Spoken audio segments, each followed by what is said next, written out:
What's up guys, hope you're doing well. Today I'm going to give you a couple of tips for sternum chin-ups, or more so a tutorial on how to get the most out of the movement.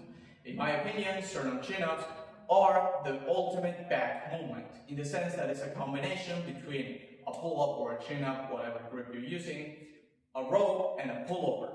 So this is shown in the form on how you perform them. I think that the strength of sternum chin-ups is the fact that they will obliterate your lats, but at the same time will also give a really good stimulus to the rest of the back.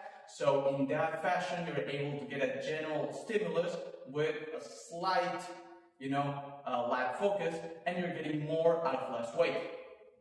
The only caveat is that this movement is concentric focused. So if you think that you're not going to get enough stimulus from sternum chin-ups, what you can do is mechanical drop sets.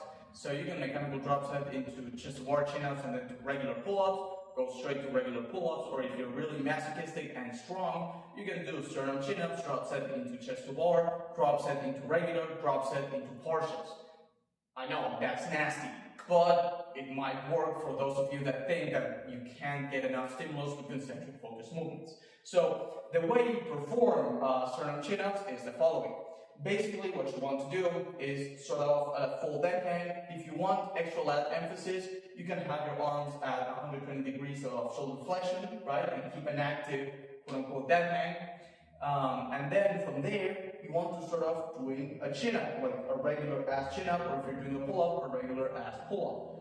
On fixed bars, you can try, medium grip pronated, or you can try a little bit closer.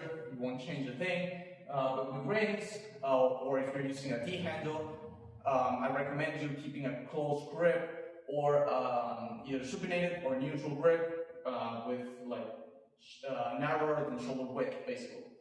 And the way you perform it is you initiate as if it was a regular pull-up. Then once you go up to here approximately, you want to do a pullover, basically. So you go up to basically when your hands are at eye level, and then what you want to do is do a pullover motion, right? So do a pullover, and then exhaust that last bit of elbow flexion to do a roll. So you go like it is a chin-up, you lean back while doing the pullover like this, right? Like if you're turning supersetting, something like that. You go up to here, you lean back, and then you squeeze the last bit of your back.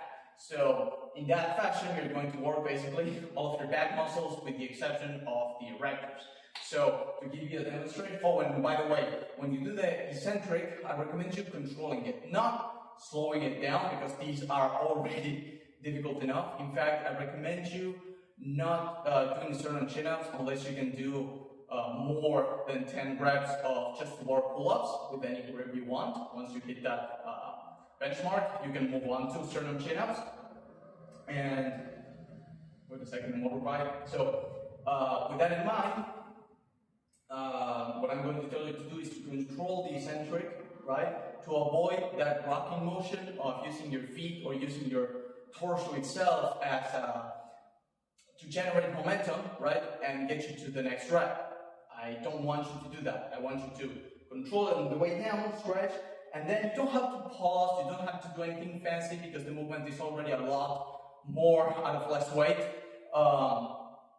So in that sense, what you want to do is, as soon as you hit the full stretch mark again, you explode back up, but controlling the eccentric. Again, not super slow-mo, cyborg, slow eccentric, just control it so you don't use momentum to get to the next rep. So I'm going to show you a couple of reps so you can see. So first of all, this one is for demonstration only. So you start off with a full deadhand, right?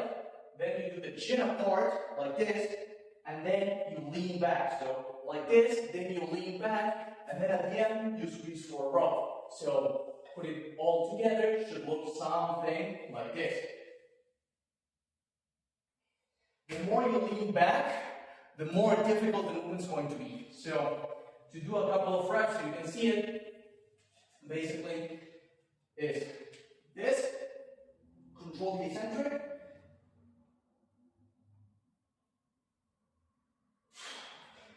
as you can see, you lose reps really fast. And on top of that, I already recorded this, and I recorded it poorly, so I had to redo it, so way less reps here. But that's how you do sternum chin-ups. I recommend you doing them either with a neutral close grip, a D handle on top of the pull-up bar, or mostly with rings, with a supinated grip. If you want to do an fixed bar, and you have to choose between supinated and a fixed bar or pronated, go with pronated. That's going to make the pullover motion far simpler, and it's going to be less uncomfortable on the wrist. So that's all I have for you today. Hope you guys enjoyed. Jesus, that voice crack. Hope you guys enjoyed. Leave me your thoughts in your comments below. And thanks for watching.